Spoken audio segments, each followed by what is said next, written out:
میٹھے میٹھے اسلامی بھائیوں، ماہ رمضان اللہ کا احسان ہمارے درمیان ہے۔ رمضان کی اہمیت کو سمجھنے کے لیے ایک ہی حدیث کافی ہے۔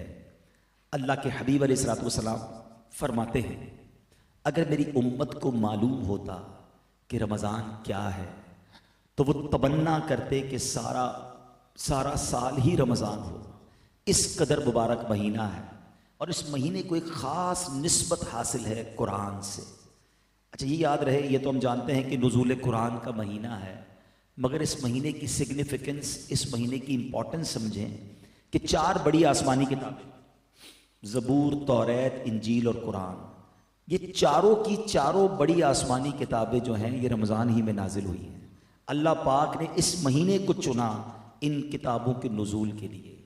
اب بات کرتے ہیں قرآن کی۔ قرآن اللہ کا پیغام ہے۔ ہم تراویح میں قرآن سن رہے ہیں، کچھ لوگ ماشاءاللہ تلاوت بھی کر رہے ہوں گے، بڑی اچھی بات ہے، مگر سوال یہ ہے کہ قرآن کو انڈرسٹینڈ کتنا کرتے ہیں۔ پہلے انڈرسٹینڈنگ ہوتی ہے، پھر فالوئنگ ہوتی ہے نا۔ پہلے کسی چیز کو آپ سمجھیں گے، پھر اس کے بعد اس پر عمل کریں گے، لیکن بہت بڑی تعداد ہمارے اندر وہ ہے کہ جو قرآن جانتی نہیں کہ قرآن میں لکھا کیا ہے، قرآن میں بیان کیا ہوا ہے، ہمارے لیے میسیجز کیا ہے۔ یاد رہے، حدیث پاک کا مضمون ہے، وہ دل ویران ہے جس میں کچھ قرآن نہیں ہے۔ ایٹ لیسٹ رمضان کے مہینے میں تو یہ ڈیسیشن ہم لینا کہ اب ہم اپنی بقیہ زندگی قرآن کے ساتھ گزاریں، قرآن کو انڈرسٹینڈ کریں۔ قرآن کس قدر رحمتیں، برکتیں، ہمارے لیے خزانے لے کر آیا ہے، ہمیں کیا پتا، ہم نے پڑھا ہی نہیں ہے۔ ہم نے قرآن کے ساتھ ہمارا تعلق کیسے جوڑا ہے؟ وہ ایک واقعہ میں نے کئی بار بیانات میں بیان کیا کہ ایک بوڑھی خاتون تھی، بیمار بھی تھی اور غریب بھی تھی۔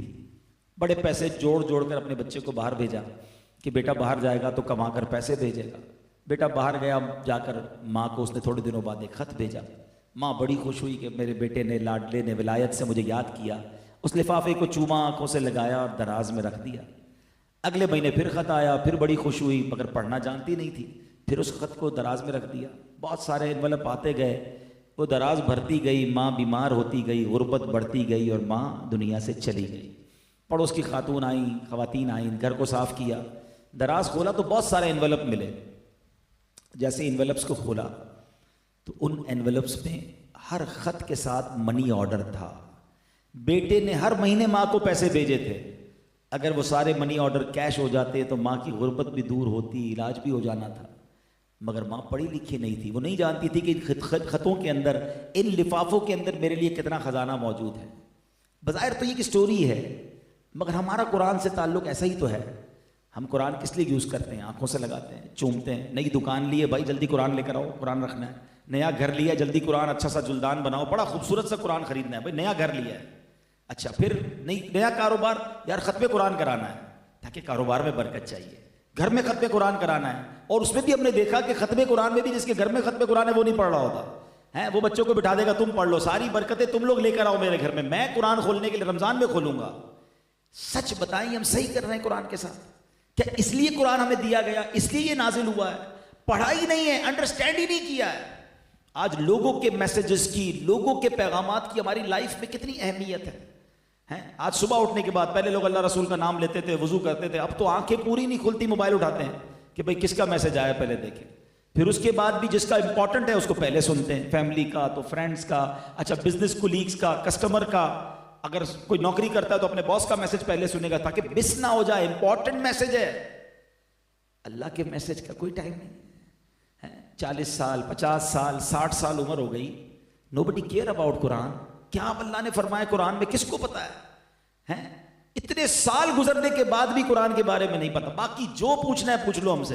اس ملک میں رہ کر آج افریقہ کے کیا حالات ہیں، امریکہ کے کیا حالات ہیں، سیاست کیا کہتی ہے، اسپورٹس کیا کہتا ہے، $1 خریدنا نہیں، روز ڈالر کا ریٹ معلوم ہوتا ہے، سونے کا ایسے ریٹ معلوم کریں گے جیسے کانیں لی ہوئی ہیں سونے کی، ہر چیز کی معلومات رکھنی ہے، لیکن قرآن کے بارے میں نہ سمجھنے کے لیے کوئی تیار ہے، نہ ٹائم دینے کے لیے تیار ہے۔ میں آپ سے پوچھتا ہوں، یہ جواب چلے گا اللہ کی بارگاہ میں جب ہم جائیں گے کہ یا اللہ قرآن اس لیے نہیں پڑھ سکا کہ ٹائم نہیں ملا، بیزی بہت تھا، فیملی لائف تھی، بزنس پہ بیزی تھا۔ آپ خود سوچیں، ہم غلط کر رہے ہیں، ہم ضائع کر رہے ہیں اپنے ان لمحات کو۔ یہ رمضان دیکھیں، this is the right time for the right intentions. ہمارا جو مین اینیمی ہے نا وہ بند ہے اس وقت، اچھی نیتیں اور اچھے کام کے ڈیسیجن رمضان میں لیے جا سکتے ہیں، کیونکہ ہمارا دل اتنا کیونکہ شیطان بند ہے، اب اپنی عادتیں خراب کر رہی ہیں تو الگ بات ہے، ورنہ دل نرم ہے. تو اب ڈیسائیڈ کر لیں، طے کر لیں کہ اب آگے جو زندگی ہے نا وہ قرآن کے ساتھ گزارنی ہے اور قرآن کی انڈرسٹینڈنگ کے ساتھ گزارنی ہے. قرآن پاک میں ویسے تو بہت ساری باتیں ساری سمجھنے والی ہیں، مگر اپروکسیمیٹلی 89 ٹائمز اللہ کریم نے براہ راست ڈائریکٹلی مجھ سے اور آپ سے بات کی ہے، یا ایھا الذین آمنو کہہ کر، اے ایمان والو، او یو بلیورز. ہم ہیں نا ایمان والے، دعویٰ ہے نا، یعنی ہم سے بات کی اور پتہ ہی نہیں کیا بات کی ہے. نہ پڑھنے کا ٹائم ہے نہ پڑھا. ایک اور ایگزامپل آپ کو دیتا ہوں. آپ ٹریول کرتے ہیں، بندہ جب گھر سے دور ہوتا ہے نا فیملی بڑی یاد آتی ہے، بچے بیوی گھر والے ماں باپ یاد آتے ہیں. آپ کسی ٹریول پر گئے اور بڑے محبت کے ساتھ آپ نے اپنے بچوں کے لیے، بچوں کی امی کے لیے، بھائی بہنوں کے لیے، ماں باپ کے لیے ایک پیغام ریکارڈ کیا کہ سب سنیں گے، خوش ہوں گے، مجھے بھی رپلائی آئے گا، بچوں کی توتلی زبان میں رپلائی آئے گا، مجھے بہن کی آواز سننے کو ملے گی، بچوں کی والدہ کی آواز سننے کو ملے گی. انسان مس کرتا ہے، ہوم سکنس ہوتی ہے. آپ نے میسج کر دیا، اچھا اب تو میسج ریسیو ہو جاتا ہے تو ٹک بھی آ جاتا ہے. آپ کو پتہ چلا ٹک ہو گیا، ریسیو ہو گیا، لیکن یہ بلو نہیں ہو رہا، سن نہیں رہے. ایک دن گزرا، 2 دن گزرے، آپ سفر پر ہیں، 2 دن بعد آپ نے کہا یار اب کال کرتا ہوں، خیریت تو ہے. آپ فون کریں گے کہ یار میں نے میسج بھیجا، آپ لوگوں نے سنا نہیں. اور گھر والوں سے اگر یہ جواب آئے کہ مل تو گیا تھا، سننے کا ٹائم نہیں ملا، سچ بتاؤ آپ پر کیا گزرے گی؟ یار میں بچوں کے لیے، فیملی کے لیے کمانے کے لیے باہر گیا ہوں، ان کے لیے اسٹرگل کرنے کے لیے گیا ہوں، اور یہ میرا پیغام سننے کے لیے بھی تیار نہیں ہے. تمہارا پیغام کوئی نہ سنے تمہیں برا لگتا ہے. رب کا پیغام مل چکا ہے، ریسیو ہو چکا ہے، مگر ابھی تک پڑھا نہیں ہے، ابھی تک سمجھا نہیں ہے. سچ بتاؤ یہ ہم ٹھیک کر رہے ہیں؟ نہیں میرے میٹھے اسلامی بھائی. آج میں آپ کے سامنے for the high light, sake of high light, اور کچھ میسج بھی ملے، قرآن کی 2 یا 3 آیتیں پیش کروں گا، اور یہ انہی 2-3 آیتوں کی بات کروں گا جس میں اللہ نے براہ راست مومنین سے بات کی ہے، تاکہ آپ کو اندازہ ہو کہ ایک ایک آیت کے پیچھے کتنے زبردست میسیجز ہیں، کتنی زبردست رہنمائی ہے. خود رمضان کے بارے میں اللہ کریم نے کیا شاندار قرآن میں حکم نازل فرمایا، ہم سے خطاب کیا. یا ایھا الذین آمنوا کتب علیکم الصیام کما کتب علی الذین من قبلکم لعلکم تتقون. اے ایمان والو، تم پر رمضان کے روزے فرض کیے گئے جیسے کہ تمہارے پچھلوں پر فرض کیے گئے، تاکہ تم پرہیزگاری حاصل کرو، تقوی حاصل کرو. What is the reason of روزہ؟ حکمت آف روزہ، تقوی حاصل کرو، پرہیزگاری حاصل کرو. اب کیا ہمیں روزے رکھ کر تقوی مل رہا ہے، پرہیزگاری مل رہی ہے؟ حالانکہ میں آپ کو صحیح بتاؤں، ڈیلیبریٹلی یا ان ڈیلیبریٹلی ہم روز تقوی کی ایک بڑی شاندار پریکٹس کر رہے ہیں. پہلے تو تقوی کی ڈیفینیشن سمجھ لیں. ان چیزوں سے بچنا جس سے اللہ نے منع کیا، اللہ کا خوف دل میں ہونا، رب ناراض نہ ہو، اپنے آپ کو روکنا گناہوں سے، کوئی دیکھے یا نہ دیکھے اس خیال سے کہ رب دیکھ رہا ہے. متقین کی یہ نشانیاں بیان ہوئیں. اب سوال یہ ہے کہ ایک بڑی شاندار پریکٹس روزہ ہم سے روز کروا رہا ہے، وہ کیا ہے؟ عصر کے بعد بھوک لگی ہوتی ہے، پیاس بھی لگی ہوتی ہے، گھر میں کوئی نہیں ہے، فریج میں فروٹ بھی رکھا ہوا ہے ریڈی، شربت بھی ریڈی ہے. تقریباً 200 کروڑ لوگ مسلمان دنیا میں ہیں. میں نہیں سمجھتا دنیا میں کوئی ایک مسلمان بھی چھپ کے افطار سے پہلے کھا لیتا. ایون یہ بچے روزہ رکھتے ہیں نا، یہ بھی نہیں کھاتے ہیں. کیوں بھائی؟ کوئی نہیں دیکھ رہا، اللہ دیکھ رہا ہے. کتنی شاندار پریکٹس رمضان کروا رہا ہے. اچھا یہ تو دور کی بات ہے نا، کلی کرتے ہیں ہم، منہ میں پانی چلا گیا ہے، اب حلق میں اتارنے میں کتنی جگہ باقی ہے؟ ایک کلی کے اندر ڈالنی ہے نا، پیاس بھی لگی ہوئی ہے، منہ میں پانی بھی آ گیا، نوبڈی، کسی کو پتہ بھی نہیں چلے گا. ایک گھونٹ بھر لوں میں تو تھوڑا پانی اندر چلا جائے گا، کسی کو پتہ بھی نہیں چلا. لیکن اتنا مسلمان محتاط ہوتا ہے کہ قطرہ اندر نہیں جانے دیتا ہے، غرغرہ نہیں کرتے. یار رمضان میں روزہ ہے. اب سوال یہ ہے کہ روزے نے تمہیں کتنی شاندار پریکٹس کروا دی کہ تم ایک قطرہ گلے میں نہیں اتار رہے، کوئی نہیں دیکھ رہا تو بھوک بھی لگی ہے، کھانا سامنے موجود ہے نہیں کھا رہے. اور یہ تمام چیزیں صبح حلال تھیں، سحری کا وقت ختم ہونے سے پہلے یہ پانی بھی، کھانا پینا صحیح تھا، کھانا بھی ٹھیک تھا. 1 منٹ گزر گیا، اب تم رک گئے. افطار سے 1 منٹ بعد سب جائز ہو جائے گا، 1 منٹ پہلے تم نہیں کھا رہے. لیکن یہی بندہ حرام کرتے وقت، آنکھوں کا گناہ کرتے وقت کیوں نہیں سوچتا کہ اللہ دیکھ رہا ہے؟ زبان سے گناہ کرتے وقت کیوں نہیں سوچ رہا اللہ دیکھ رہا ہے؟ حرام کماتے وقت کیوں نہیں سوچتا اللہ دیکھ رہا ہے؟ حرام سنتے وقت کیوں نہیں سوچ رہا اللہ دیکھ رہا ہے؟ روزوں کا ریزن بتایا گیا تاکہ تم تقوی حاصل کرو. پریکٹس بھی کروا دی, 30 دن یہ پریکٹس جاری رہتی ہے. مگر رمضان میں بھی گناہ چل رہے ہیں. کھانا نہیں کھائیں گے, باقی زبان سے جو بولنا ہے بول دیں گے, ہیں آنکھوں سے جو دیکھنا ہے دیکھ لیں گے. یہ کیوں نہیں سوچتے میٹھے اسلامی بھائی؟ تو یہ پیغام ہے قرآن کا کہ روزہ اس لیے فرض کیا گیا تاکہ تمہیں پرہیزگاری ملے اور اس پرہیزگاری کو حاصل کریں. اگلی آیت, اور یہ آیت شاید ہم سب کو یاد ہو, مگر اس آیت میں کیا شاندار انعام ہے ہمارے لیے, میسج ہے. اللہ قرآن مجید میں فرماتا ہے ان اللہ وملائکتہ یصلون علی النبی یا ایھا الذین آمنوا صلوا علیہ وسلموا تسلیما. درود پاک پڑھ لیں. صلی اللہ علی النبی الامی وآلہ صلی اللہ علیہ وسلم صلاۃ و سلام علیک یا سیدی یا رسول اللہ. بے شک اللہ اور اس کے فرشتے درود بھیجتے ہیں اس غیب بتانے والے نبی پر. اے ایمان والو, ان پر درود اور خوب سلام بھیجو.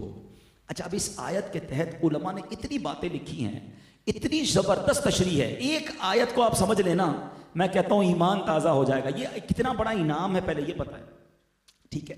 علماء نے بڑی پیاری ڈیبیٹ کی کہ حضرت آدم علیہ السلام کو تمام فرشتوں نے سجدہ کیا. یہ ان کا مقام, ان کا مرتبہ, ایچ اینڈ ایوری اینجل, تمام فرشتوں نے. ابلیس نے سجدہ نہیں کیا, وہ راندہ درگاہ ہوا, وہ فرشتہ تھا بھی نہیں. اچھا, یہ سجدہ, دو باتیں ہیں. امام فخر الدین رازی بڑی پیاری بات لکھتے ہیں کہ دراصل یہ جو سجدہ ہوا تھا نا, حضرت آدم علیہ السلام کی پیشانی میں نبی پاک کا نور چمکتا تھا. آپ کی اولاد میں سے ہونا تھا نا, حضرت آدم علیہ السلام کی اولاد میں سے نبی پاک نے ہونا تھا. تو حضرت آدم علیہ السلام کی پیشانی پر نبی پاک کا نور چمکتا تھا. فرشتوں نے دراصل اس نور کو سجدہ کیا. اور دوسری بات, حضرت آدم علیہ السلام کو یہ رسپیکٹ عطا کی گئی کہ تمام فرشتوں نے سجدہ کیا, مگر یہ جو سجدہ تھا یہ once in a lifetime تھا. جمعہ کا دن تھا, زوال کے وقت یہ سجدہ شروع ہوا اور عصر تک رہا, ٹھیک ہے. لیکن ایک بار ہوا. اب ذرا جو عربی گرامر جانتے ہیں علماء بیٹھے ہیں, اس آیت کی خوبصورتی سمجھیے. ان اللہ وملائکتہ یصلون علی النبی. یصلون کا جو لفظ ہے یہ کنٹینیو ورب پر دلالت کرتا ہے. یہ ایک فعل ایک بار نہیں ہوا. یہ نہیں فرمایا کہ اللہ اور اس کے فرشتوں نے ایک بار درود پڑھ دیا, مومنوں اب تم بھی پڑھ لو. نہیں, یصلون کا مطلب ہے یہ عمل مسلسل جاری ہے. ہر وقت نبی پاک کی بارگاہ میں فرشتے درود بھیج رہے ہیں, اللہ رحمت نازل فرما رہا ہے. یہ ڈیفرنشیٹ کرنا بھی ضروری ہے. اللہ کا درود بھیجنا اور ہے, فرشتوں اور ہمارا درود پڑھنا اور ہے. ہم التجا کرتے ہیں اللہ کی بارگاہ میں, یا اللہ ان پر رحمتیں بھیج دے, اور اللہ نبی پاک پر رحمتیں مسلسل برسا رہا ہے. پورے قرآن میں کوئی ایک حکم ایسا نہیں ہے جس پہ رب فرمائے میں بھی کرتا ہوں, فرشتے بھی کرتے ہیں, میرے بندو تم بھی شامل ہو جاؤ. یہ فقط درود پاک کا عمل ہے جو رب فرما رہا ہے کہ رب بھی ان پر درود نازل فرما رہا ہے, رحمتیں نازل فرما رہا ہے, فرشتے بھی درود بھیج رہے ہیں, میرے بندو تم بھی شامل ہو جاؤ. اب ذرا غور کیجئے کہ ہمارے آقا علیہ الصلوۃ والسلام کو ہمارے درود کی حاجت ہے؟ نہیں, ہماری تو اوقات ہی کوئی نہیں. ہم ہیں کتنے دنیا میں؟ مسلمان 200 کروڑ. اچھا, بہت ساری کیلکولیشن ہے, لمبی ہو جائے گی بات. میں عشق والی یہ کیلکولیشن بتا دیتا ہوں جو سبھی کو پتا ہے. ایک حدیث آپ سب نے سنی ہوگی کہ نبی پاک علیہ الصلوۃ والسلام کے روضے پر 70,000 فرشتے صبح حاضری دیتے ہیں, 70,000 فرشتے شام حاضری دیتے ہیں. اٹ مینز 12 گھنٹے کی اپروکسیمیٹلی حاضری ہے. اور جو ایک بار حاضری دیتا ہے اس کو دوبارہ حاضری نہیں ملتی ہے. بڑا زبردست ریلیونٹ کوشچن ہے کہ جناب فرشتے تو معصوم ہیں, گناہ ہی نہیں کرتے, ایک بار حاضری, وہ بھی 12 گھنٹے کی. ذرا زیادہ ٹائم دیا جاتا یا دوبارہ ریپیٹ حاضری دی جاتی. اس کی وجہ کیا ہے؟ سبحان اللہ, جب بھی کہیں معاملہ الجھتا ہے نا تو پھر اعلیٰ حضرت کی بارگاہ سے سلجھ جاتا ہے.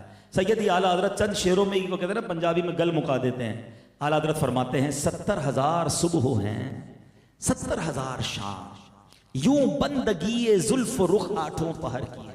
فرماتے 24 آور کا جو روسٹر ہے نا, 24 آور کی جو ڈیوٹی ہے وہ اس طرح ہے کہ 70,000 صبح ہیں 70,000 شام, یوں بندگی زلف رخ آٹھوں پہر کی ہے, جو ایک بار آئے دوبارہ نہ آئیں گے, رخصت ہی بارگاہ سے بس اس قدر کی ہے. اتنی اجازت ہے, پرمیشن ہی ایک باری کی ہے. تو وہی سوال ہے کہ وجہ کیا ہے, ریزن کیا ہے؟ اب اعلیٰ حضرت جواب دیتے ہیں یہ بدلیاں نہ ہوں تو کروڑوں کی آس جائے, اور یہ بارگاہ مرحمت عام تر کی ہے. فرماتے اگر یہ ڈیوٹی نہ لگائی جاتی نا تو فرشتے اتنے ہیں, each and every angel want to, وہ چاہتے ہیں کہ نبی پاک کے دربار میں حاضری دیں. اگر یہ ٹائم بڑھا دیا جاتا 12 گھنٹے سے زیادہ یا بار بار آنے دیا جاتا تو نبی پاک کی بارگاہ سے کروڑوں حاضری سے رہ جاتے. سمجھ کے آئی بات کہ فرشتے ہیں کتنے. اب ذرا کبھی اکیلے میں بیٹھ کر کیلکولیٹر کھولیے گا, ایک دن میں کتنے فرشتوں نے حاضری دینی ہے؟ 1,40,000. ٹھیک ہے, اب ایک سال میں کتنوں نے دینی ہے؟ 100 سال میں کتنوں نے دینی ہے؟ 1400 سال ہو گئے ہیں, اب سے زیادہ وقت ہو گیا ہے. نبی پاک روضہ انور میں موجود ہے, حاضری جاری ہے, اور اللہ جانتا ہے قیامت کب آئے گی, تب تک جاری رہنی ہے. اس کا مطلب یہ ہوا آپ کے سارے کیلکولیٹر, ساری کیلکولیشن بیکار ہو جائے گی, وہ جواب ختم ہو جائے گا. اتنے فرشتے ہیں انکاؤنٹیبل, مگر کر کیا رہے ہیں؟ ڈیوٹی کیا ہے؟ ان اللہ وملائکتہ یصلون علی النبی, یعنی نبی پاک پر اربوں خربوں بھی لفظ تھوڑا ہے, اتنے درود روزانہ منٹ منٹ پہنچ رہے ہیں.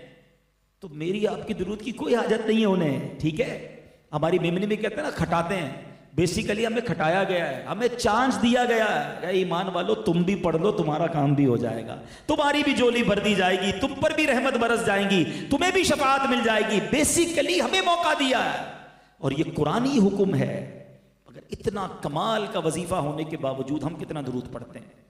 اپنے شیڈول کو دیکھیں, ہمارے شیڈول میں ہر چیز کی جگہ نکل آتی ہے. یعنی آپ نے جو ضروری ہے وہ سب شامل رکھا, پورے دن میں درود ٹائم کیا رکھا آپ نے؟ نہ کریں ایسا, درود کے بغیر زندگی نہ گزارے, یہ قرآنی آرڈر ہے. تو بہرحال میں نے 2 آیتیں آپ کے سامنے پیش کی, ایک آخری آیت, باتیں تو بہت ساری ہیں. تیسری آیت وہ آج کل کے موضوع سے بڑی ریلیونٹ ہے. اب الحمدللہ اس مہینے میں صدقہ دیتے ہیں, زکوٰۃ دیتے ہیں, خیرات دیتے ہیں. قرآن ہمیں کتنا زبردست وارن کر رہا ہے, اے ایمان والو کہہ کر اللہ کریم ہماری گویا رہنمائی فرما رہا ہے کہ ہم بچ جائیں اور اپنے صدقوں کو باطل ہونے سے بچا لیں. اللہ کریم قرآن مجید میں ارشاد فرماتا ہے, یا ایھا الذین آمنوا لا تبطلوا صدقاتکم بالمن والاذی, اے ایمان والو اپنے صدقے باطل نہ کرو, احسان رکھ کر اور تکلیف پہنچا کر, ایذا پہنچا کر. اب یہ بڑا عجیب سا سوال ہے کہ صدقے باطل کیسے ہو گئے؟ پیسے دیے, رسید مل گئی, غریب کو دیے, اس نے ریسیو کر لیے, اب اس کے بعد باطل, نل اینڈ وائڈ. قرآن کہہ رہا ہے باطل نہ کرو. اب پہلے نے ایک بات سمجھنی ہوگی, جب تک ہم اپنے اینیمی کے بارے میں نہیں جانیں گے نا, اس کی چالوں کے بارے میں نہیں جانیں گے, ہم برباد ہی ہوتے رہیں گے, وہ ہمیں نقصان ہی پہنچاتا رہے گا. ہمارا سب سے بڑا دشمن قرآن ہی بتاتا ہے, انہو لکم عدو مبین, شیطان تمہارا کھلا دشمن ہے, اتنا مکار ہے, اتنا مردود ہے کہ پہلے تو چاہتا ہے بڑے گناہ کریں, روزہ ہی نہ رکھیں, نماز ہی نہ پڑھیں, تراویح بھی نہ پڑھیں, شراب پلوا دے, بدکاری کروا دے, جوئے میں لگا دے. پہلے وہ ٹرائی کرتا ہے کہ انسان کو عبادت سے روکے اور بڑے بڑے گناہ کروائے. لیکن جب یہ دیکھتا ہے نا, نہیں یہ نماز تو پڑھے گا, روزہ تو چھوڑ نہیں سکتا, زکوٰۃ تو پوری دے گا, ابا نے سکھائی تھی, ٹھیک ہے نا, اچھا اب بھی ہار نہیں مانتا, نماز پڑھتا ہے بندہ تو نماز برباد کرنے آ جاتا ہے, صدقہ دیتا ہے تو صدقہ برباد کروانے آ جاتا ہے.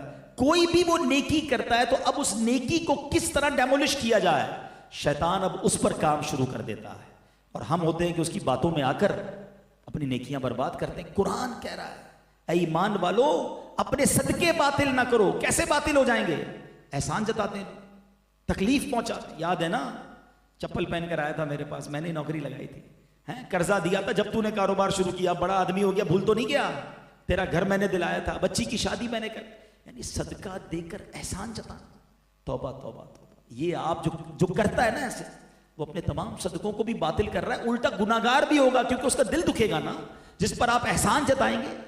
اچھا, ایک احسان جتانا اور ایک اس کو صدقے کو جتانا. اب وہ کیا ہوتا ہے کہ اب جس کو صدقہ دیا یا تو اس کو جتائیں گے یا لوگوں کو بتائیں گے. پہلے تھا نیکی کر دریا میں ڈال, اب نیکی کر فیس بک پہ ڈال. اب تو ہر چیز دکھانی ہے, چندہ دے رہا ہوں, چیک دے رہا ہوں, راشن بانٹ رہا ہوں, ہر چیز. اگر تو یہ نیت ہے, دیکھیں اللہ تعالیٰ دلوں کے حال جانتا ہے, یہ نیت ہے کہ میں اس لیے کر رہا ہوں مجھے دیکھ کر اور لوگ کریں, پھر تو ٹھیک ہے, مگر اپنے دل سے پوچھے, کسی اور پر فتوا نہ لگائیں. اچھا کوئی یہ کر رہا ہے تو آپ کہیں یار مولانا صاحب نے بیان کیا تھا, یہ دیکھو جتا رہا ہے, آپ اس پر فتوا نہ لگائیں. آپ صرف اپنے آپ کو چیک کریں, میں اپنے آپ کو چیک کروں کہ یہ کیوں ہم کرتے ہیں. ہماری امہات المومنین کا انداز کیا تھا؟ اللہ اکبر. ام المومنین سے ام سلمہ رضی اللہ تعالیٰ عنہ کے بارے میں آتا ہے، آپ اپنے غلام کو جب صدقہ دے کر بھیجتی نا تو فرماتی جس کو غلام کو صدقہ دینا نا اس سے ہمارے لیے دعا نہ کروانا، بس صدقہ دے دینا، نام بھی نہ بتانا، اچھا اگر وہ دعا کر دینا تو وہ دعا نوٹ کر کے لانا۔ وہ غلام آیا، کہا امی حضور میں نے پیسے دیے، آپ نے صدقہ دیا تھا، وہ اسے دیا، اس نے آپ کے لیے یہ والی دعا کی ہے۔ ام المومنین نے ہاتھ اٹھائے، ایگزیکٹلی وہی دعائیں اس فقیر کے لیے کی اور کہا دعا کا بدلہ دعا ہو جائے، صدقے کا بدلہ اللہ سے لیں گے۔ ہمیں دعا بھی نہیں چاہیے، وہ اچھا ہمارا کانسیپٹ کیا ہے، یار امام صاحب ذرا خاص والی دعا کرائیے گا، کارپیٹ بچھوائیں حاجی صاحب نے، نام بھی ہونا چاہیے، پھر بتائیے گا بھی کارپیٹ کولر ہم نے لگایا، یہ فلاں پنکھا، ذرا اسپیشل والی، پھر نام بھی اسپیشل، پتہ نہیں کون سی اسپیشل والی دعا ہوتی ہے۔ خود سوچیں آپ، یہ اعلان، یہ اسپیشل آپ کا نام لیا جائے اس لیے کہ آپ نے صدقہ دی، کیوں آ رہا ہے دل میں؟ یہی تو وہ شیطان کا وار ہے۔ اللہ نے قرآن میں فرمایا کہ نہ کریں یہ۔ اچھا پھر بڑا جی چاہتا ہے کہ لوگوں کو بتائیں ہم نے یہ کام کروایا، میں نے مسجد بنائی، میں نے چھت ڈلوائی تھی، ٹائلیں ہم نے لگی ہیں، یہ سارے مصلے میں نے اپنے ابو کے سالے ثواب کے لیے لگائے، کیا ضرورت ہے بتانے کی؟ آپ جانے، رب جانے نا۔ ہم تو کسی کو وہ امہات المومنین تو دعا نہ کروائیں اور ہم کسی کو عمرے پہ بھیج دیں، بھائی پہلے ہی نظر دیکھ کر کعبے کے لیے میرا نام پہلے لینا، تیرا بعد میں لینا، پیسے میں نے دیے ہیں، ہر چکر پر میرے لیے دعا کرنی ہے۔ آپ خود سوچو یار، آپ کچھ نہ کہیں اسے، وہ ایک دعا نہ کرے آپ کے لیے، ہر قدم پر آپ ہی کو ثواب ملنا ہے کیونکہ آپ نے بھیجا ہے اسے۔ اللہ سے اجر مانگے نا، لوگوں سے کیوں ہمیں امید ہوتی ہے؟ اور یہ صدقے باطل کرنے والا کام یہ شیطان ہم سے کروا لیتا ہے۔ اور یہ صرف صدقے باطل نہیں ہوتے، اور بھی بہت سارے اعمال ہیں۔ اخلاص کی تعریف علماء نے یہ بیان کی، the definition of اخلاص، کہ جس طرح گناہوں کو چھپاتے ہو اس طرح اپنی نیکیوں کو چھپاؤ۔ مجھے بتائیے ہم میں سے کتنے ایسے جو چاہتے ہیں میرے گناہ سب کو پتہ چلے؟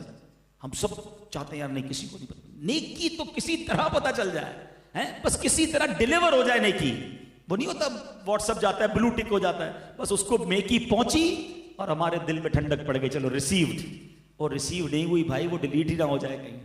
نہ کریں یہ شیطان کے وار کو پہچانے۔ ایک چپتا ہوا سوال کرتا ہوں پھر بات کو کنکلوڈ کر لیتے ہیں کہ اپنے آپ سے ہم سارے سوال کر لیں، ایسی کتنی نیکیاں ہیں ہمارے پاس کہ وہ صرف میں جانوں اور میرا رب جانے؟ اپنے آپ سے پوچھ لیں، سب پوچھ لیں۔ عمرے کیے ہیں، حج کیے ہیں، زکاتیں دی ہیں، نوافل بھی پڑھے ہوں گے، روزے بھی رکھے ہوں گے، لیکن ایسی ان میں سے کتنی ہیں جو کسی کو نہیں پتا؟ میں جانوں میرا رب۔ ہم نے تو رات کے اندھیرے میں کوئی نیکی کی نا تو بھی صبح گھبراہٹ شروع ہو گئی کہ یار کسی طرح تو بتاؤں، کوئی تو طریقہ کروں کہ میرے پتہ چل جائے کہ میں نے آج تہجد پڑھی ہے۔ کوئی نہ کوئی بہانہ کریں گے، یار آج بہت تھکا ہوا ہوں، خیریت تو ہے؟ بس وہ تہجد سے اٹھ جاتا ہوں۔ اچھا ماشاءاللہ آپ تہجد پڑھتے ہیں، بس اس نے یہ کہہ دیا، اپنی نیکی اس کو ڈیلیور ہو گئی، شاباش مل گئی، تہجد ریسیوڈ۔ اللہ کے بندو خود سوچو، کچھ تو ایسا کرو کہ میں جانوں اور رب جانے، ایسی زندگی گزارے اور شیطان کے واروں کو سمجھے۔ میں نے دیکھے صرف 3 آیتیں، اور یقین کریں میں نے بڑی شارٹ بات کی ہے، میں ایک آیت پر اور بھی بہت کچھ عرض کرتا، مگر ریئلائز کرانا یہ بھی مقصود ہے کہ یہ ہے قرآن اور یہ ہے قرآن کا پیغام۔ اور ایسی 89 کے قریب آیتیں ہیں جس میں میرے اور آپ کے رب نے ڈائریکٹلی مجھ سے اور آپ سے بات کی ہے۔ پلیز وہ تو پڑھ لیں، اس میں کتنا ٹائم لگے گا؟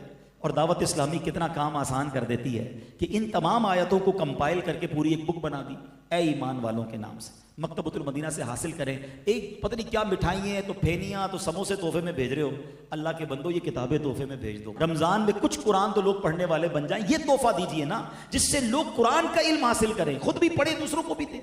اور اسی طرح میں آپ کو ایک اور مشورہ، یہ کتاب ڈاؤن لوڈ بھی کر سکتے ہیں آپ، PDF پہ فارورڈ کریں، خود بھی پڑھیں۔ اچھا ایک اور مسئلہ ہے، فارورڈ والا بھی بتا دوں کہ ہمارے یہاں جیسے ہی کوئی وظیفہ مجھے ریسیو ہوگا نا، جیسے ہی کوئی نوافل ریسیو ہوں گے، ہمارا پہلا کام یہ اس کو فارورڈ کر دوں 500 لوگوں کو، خود نہیں پڑھنا۔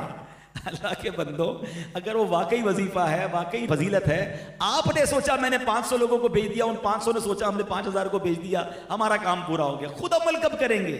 تو جب اگر ایسی بات پتہ چلے تو رکے، خود بھی عمل کریں تاکہ میرے نامہ اعمال میں عمل کا ثواب لکھا جائے۔ تو بہرحال میرے بیچ اسلامی بھائیوں، باتیں تو بہت ساری ہیں، تو رمضان میں خود صدقہ کریں۔ نبی پاک علیہ الصلوۃ والسلام بے حد خرچ کرتے رمضان میں، آپ کے دریائے سخاوت کے بارے میں آتا ہے جیسے تیز ہوا چلتی بلکہ اس سے بھی زیادہ نبی پاک کا دریائے سخاوت جوش میں ہوتا۔ تو رمضان میں زکوٰۃ بھی دیں، بلکہ زکوٰۃ سے بڑھ کر صدقہ و خیرات کریں۔ ایک بڑا مسئلہ یہ ہو گیا کہ زکوٰۃ لوگوں پر بھاری ہونا شروع ہوئی۔ پرابلم کیا ہوئی؟ پرابلم تو نہیں کہیں گے، دیکھا جائے تو بلیسنگ ہوئی کہ پچھلے 4-5 سالوں میں اللہ پاک نے بہت سارے لوگوں کو بڑی برکت دے دی، پلاٹ کے دام بڑھ گئے، گولڈ کا دام بڑھ گیا، بزنس اچھے ہو گئے تو پیسے بڑھ گئے، جو زکوٰۃ پہلے ہزاروں میں بنتی تھی وہ لاکھوں میں بن گئی، لاکھوں والوں کی کروڑوں میں بن گئی۔ اب جب زکوٰۃ کروڑوں میں گئی تو لوگوں کے دل چھوٹے ہونا شروع ہو گئے کہ یار یہ کروڑوں میں زکوٰۃ بن گئی ہے۔ آپ سوچے تو صحیح کہ جس کی لاکھوں میں زکوٰۃ بنی کتنا شکر ادا کرے کہ یا اللہ تو نے کروڑوں دیے تو لاکھوں میں زکوٰۃ بنی نا، اگر کروڑوں میں زکوٰۃ بنی تو اربوں دیے تو کروڑوں میں بنی نا۔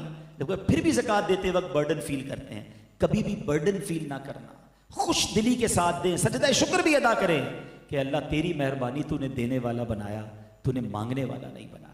اللہ زکوٰۃ بڑھاتا ہی رہے گا آپ کی، آپ پوری دیں اور بڑھے گی، مگر اس کو دیتے وقت برڈن فیل نہ کریں، خوش دلی کے ساتھ آپ دیں گے، رب کریم اور آپ کو عطا فرمائے گا۔ تو اس مہینے میں خوب خرچ کیجئے، بہترین خرچ کیجئے، اپنے رشتہ داروں پر خرچ کیجئے، اپنے ملازمین پر خرچ کیجئے، جو مستحقین ہیں ان پر خرچ کیجئے۔ اور اس کے بعد گزارش کروں گا کہ آپ کی دعوت اسلامی آپ کے سامنے ہے، دین کا کتنا بڑا کام کر رہی ہے، تو اپنی زکوٰۃ اور اپنے ڈونیشن میں دعوت اسلامی کا حصہ ضرور رکھیں۔ فطرہ یہ جو ہم دیتے ہیں، ہم نے دینا عید سے پہلے، اس کا بھی ایک عجب فینومینا ہے، بچپن سے اللہ سلامت رکھے دعوت اسلامی والوں کو، انہوں نے سکھا دیا، پچھلے چند سالوں سے سمجھ آئی، ورنہ حدیث بھی نہیں پڑھی تھی۔ کبھی غور کیا کہ اس میں اور کیٹیگریز بھی حدیث میں آئیں؟ نبی پاک نے ارشاد فرمایا جس کا مضمون ہے کہ فطرہ کھجور کا بھی ہے، کشمش کا بھی ہے، جو کا بھی ہے، پھر گندم کا ہے۔ لائف سب سے اچھی گزارنی ہے، کھانے میں افطار میں اجوا کھجور چاہیے، ساری فرائز چاہیے، اور فطرہ دینا ہے گندم کا۔ خود سوچیں، جس رب نے آپ کو اتنی نعمتیں دی ہیں، آپ کی باری آئی ہے دینے میں، تو آپ اس میں لوئسٹ کیٹیگری چوز کر رہے ہیں۔ اللہ کی براہ میں خرچ کرتے وقت بہترین اور شاندار اور سب سے اہم بات، خوش دلی، انجوائے کریں، اس کو مزہ لیں۔ یا اللہ تیری مہربانی، اتنے پیسے میں نے خرچ کیے، تو نے دیے تو خرچ کیے، میری تو اوقات ہی کوئی نہیں ہے۔ اس طرح جب آپ خرچ کریں گے خوش دلی کے ساتھ، اللہ آپ کو اور عطا فرمائے گا۔ اللہ پاک ہمیں ہمارے سینوں کو نور قرآن سے منور فرمائے، قرآن پاک سے سچی محبت عطا فرمائے، اور قرآن کو سمجھنے، انڈرسٹینڈ کرنے کی توفیق عطا فرمائے۔ تفسیر قرآن صراط الجنان ایک آپ کو مشورہ دے دیتا ہوں، حاصل کر لیں یا ایٹ لیسٹ اسے ڈاؤن لوڈ کر لیں، اس کی اپلیکیشن بھی موجود ہے۔ آڈیو میں بھی تفسیر قرآن کی اب تو صورتیں آنا شروع ہو گئی ہیں، پڑھیں یا سنیں تاکہ قرآن سے محرومی نہ رہے۔ یہ بات یاد رکھیے گا، نیت کر لیں کہ میں مرنے سے پہلے پورا قرآن تفسیر قرآن کے ساتھ پڑھوں گا، انشاءاللہ انڈرسٹینڈ کروں گا، اور مرنے کا کسی کو پتہ نہیں ہے، تو آج سے شروع کر دیں، آج سے سٹارٹ لے لیں۔ اللہ پاک ہم سب کو قرآن پاک کی برکتیں نصیب فرمائے، آمین بجاہ النبی امین صلی اللہ علیہ وسلم۔ میرے اعمال کی اصلاح